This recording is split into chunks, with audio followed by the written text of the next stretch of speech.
Quả này được á, to.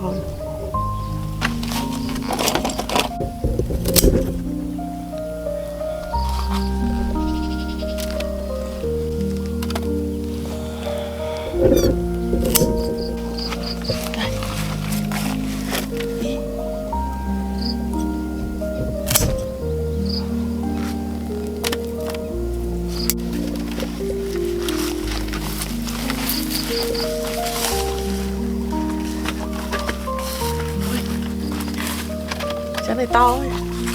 Siêu to luôn.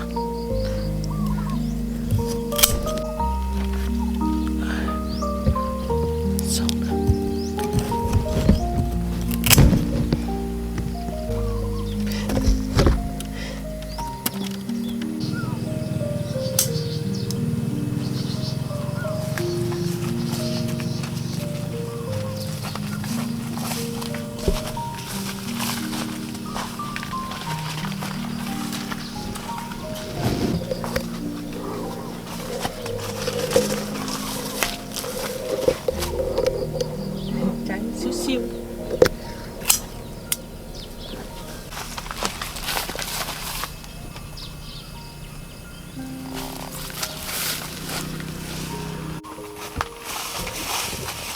to này. Không biết sao.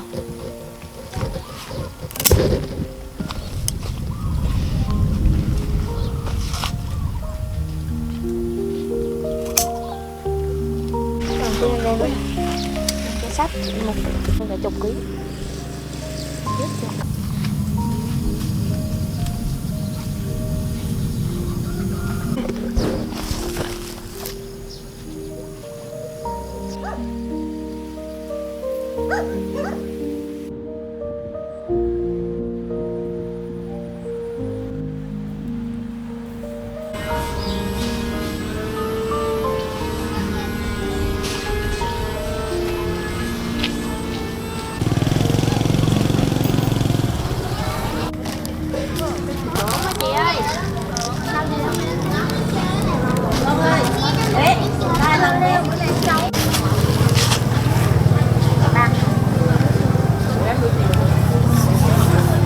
Trái này mắc hơn chứ, trái này mắc hơn bầu dài chứ. Bầu dài nó mắc gì hơn mấy bữa. Bầu dài rẻ lắm chị ơi, bầu dài mẹ em đi chợ mua có 6-7 nghìn ký thôi. Bầu này em lấy vào đã 11.000 rồi. Để trái chồng người bán đâu ai biết mà lấy. Thì một bầu ngon mà. Cái đó 10.000 nha. 10.000 hả? Rồi đại đi.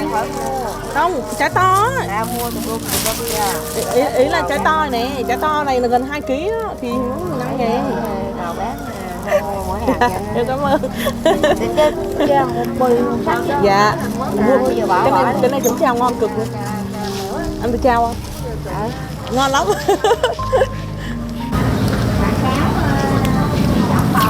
Cái nhỏ này bán nhiêu vậy? Cái nhỏ 10.000. Nhiều gì? Đó là 1 ký rồi chị. Nhiều cái gì? Dạ. Nhiều. Không làm ra tiền ăn Thì ăn cái này thôi, nghỉ kia mai ăn. Ăn như đây thôi, bây giờ mới làm ra tiền. Thì mai ăn mà ăn cái kia. Để lại cho mơ.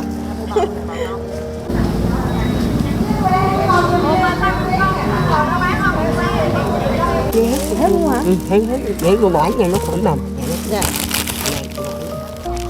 Cô bỏ như thế nó khỏi đồng. Quá nhỏ như Có cân không? 10.000 ký có cân không? Có 2 bị được không? 10.000 một con ngồi đây cô bán 10.000 thì cô biến sĩ nó bảo 90 thôi. Con mấy ở vườn cô bảo con 10.000 đó.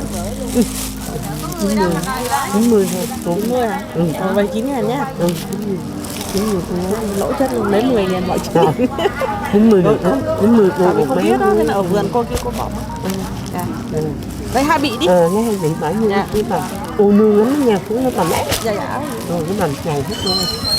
Rồi, Dạ rồi, để rồi. được đón ăn dừng luôn.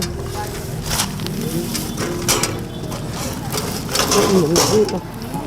Ủa sao uống vậy? Không phải cân nó bị kênh. Đây, bán đây. Nhỏ ăn nhận đứng vậy. Rồi được quá. Rồi, cũng nhận được rồi, nó mất đồng. Rồi, ba cái tư, na, ba cái ba. ba cái na. Tính đồng uống nhỏ ăn được ở cái chai đồng đó. 33 nữa Rồi này. thì ba cái 6. Cái này 3 kg 6, 3 kg 3 là 6 kg 9. Ba cái na, ba cái 6 thôi. 6 kg 9. Rồi.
trên mặt này.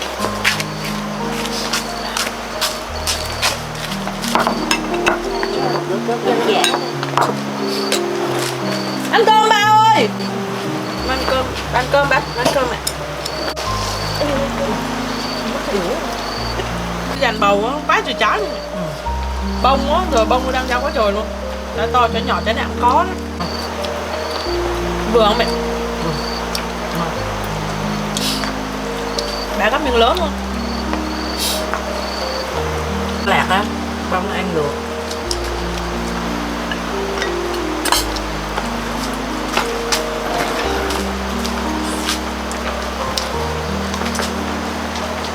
Ngon quá. Đó mẹ. Chiều này vô chợ. Rồi.